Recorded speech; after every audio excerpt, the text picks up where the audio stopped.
Hello, my name is Sky, and this will be part 3 of my eco leadership podcasts. So, we've already covered plastic pollution and upcycling, and now we'll be taking a turn towards more ecological and biologically centered podcasts on bats, birds, and bees. So today we will be covering bats, the types of ecosystem services which they provide, some of the common bat species found here in British Columbia on the west coast of Canada, as well as ways you can get involved in recording, reporting, and monitoring any bats that you might see. So diving in a little bit deeper to the ecology and biology of bats, we will tackle a bunch of common myths to bats as well. Did you know that most bats are insectivores? This means that they primarily eat insects. However, bats are a very diverse set of species found in most continents around the world. Some species of bats are frugivores, they eat fruit, or piscivores, they eat fish, while others may even eat nectar or even other invertebrates. 3 species of bats in the world are known to drink blood, none of which are found in Canada. Yay! We only have insect-eating bats. Being that bats eat a lot of insects, they provide important biocontrol ecosystem services. And biocontrol means that they regulate the populations of their prey species. So they help regulate insect populations.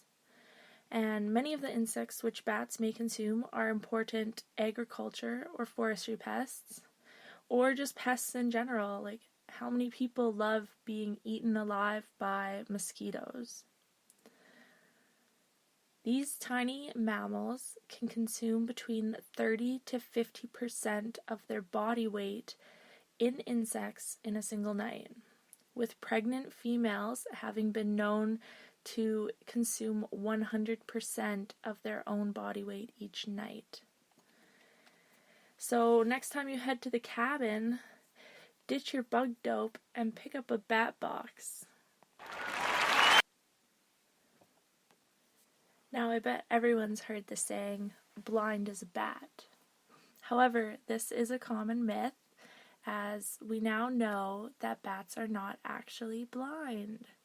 And if you ever see them flying, you might find it hard to believe, as they usually do have an erratic flight pattern. In fact, bats rely on echolocation. So they emit a high-frequency chirp, and this chirp is at a frequency that humans cannot hear. It's too high pitch. And they use these chirps to navigate and communicate with each other, similar to sonar or LiDAR technology. Each bat species has a typical range of frequency which they emit, which is super helpful because when you record these sounds on ultrasonic recorders, you can sometimes identify down to the bat species. And this is super interesting. Some of the recorders that can do this include iBat and Bat Recorder. So with technology like this, we now see an opening to engage people through citizen science and engaging people to assist with the monitoring, recording, and identification of bats. And activities like this are truly vital to conservation and can be applied to such a wide range of species. Now that we have all these apps coming on our phones like iBird, iBat, iNaturalist, we are starting to see such a huge surge of citizen scientists and people getting out there and assisting with data collection and creating meaningful records. Now, getting back to the bats. Typically, male bats are solitary, or they hang out in small groups during the summer. Females, however, form maternal colonies in which they rear their young. During the autumn and winter, bats can travel tens and potentially hundreds of kilometers to overwintering hibernacula locations. These hibernacula are still a bit of a mystery to researchers and present a current knowledge gap regarding the protection and management of bat species in the face of diseases like white nose syndrome. As mentioned before, bats are mammals. However, they belong to a different order than rodents. A lot of people, I think, associate bats and rodents with each other. The bat order, known as Chiroptera, is the second most diverse group of mammals, after the rodents. In North America, we have 48 bat species.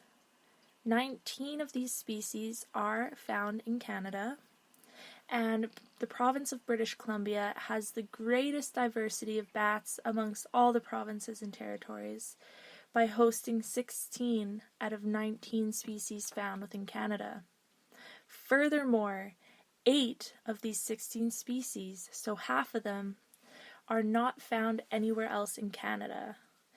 And when you have species that are exclusive to certain regions, we call that endemic species.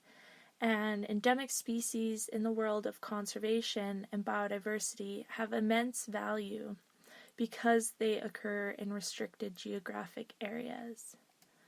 So this highlights the need for social involvement and political action regarding the conservation of these endemic species, which we know provide important ecosystem services and are important components of the ecosystems which we live in. I have done my research and have found out what 16 species we currently have. And I'll just go through and quickly name the species which have been listed as threatened, endangered, special concern, or are provincially listed as blue or red. So out of the 16 species, approximately half of them are listed, and they are the spotted bat, the pallid bat, Townsend's big-eared bat, eastern red bat, western small-footed myotis, northern myotis, little brown myotis, and the fringed myotis. And it was pretty concerning for me to see that half of our species are listed. Furthermore, I went through and then identified which species of bats have been recorded using bat boxes. And so a lot of the species that were recorded were not the ones that have been listed, but 2 species were, and this was the little brown myotis and the Townsend's big-eared bat. So for me, this highlights the potential for people to get involved in conservation through the creation of bat habitat, or by changing management practices that might harm bats directly through the loss of habitat, or indirectly through loss of prey species or degradation of habitat, and practices that limit connectivity for bats within the landscape, knowing that a lot of these species are migratory. Or at least migratory in the sense of needing to get to and from breeding and hibernacula locations. Bat boxes are one potential way that people can enhance bat habitat in their local areas. Now, this could be especially true if you live in more of a rural area, or if you live in an area bordered onto a forest. Bat boxes are usually designed specific to the dimensions of the bat, with each bat preferring its own conditions for the box. And common places which you can get these bat boxes include sometimes local people and farmers markets will have people who create bat boxes, as well as there are blueprints and organizations online that are easily searchable and can provide information about what type of bat box you may want and how you can go about constructing your own.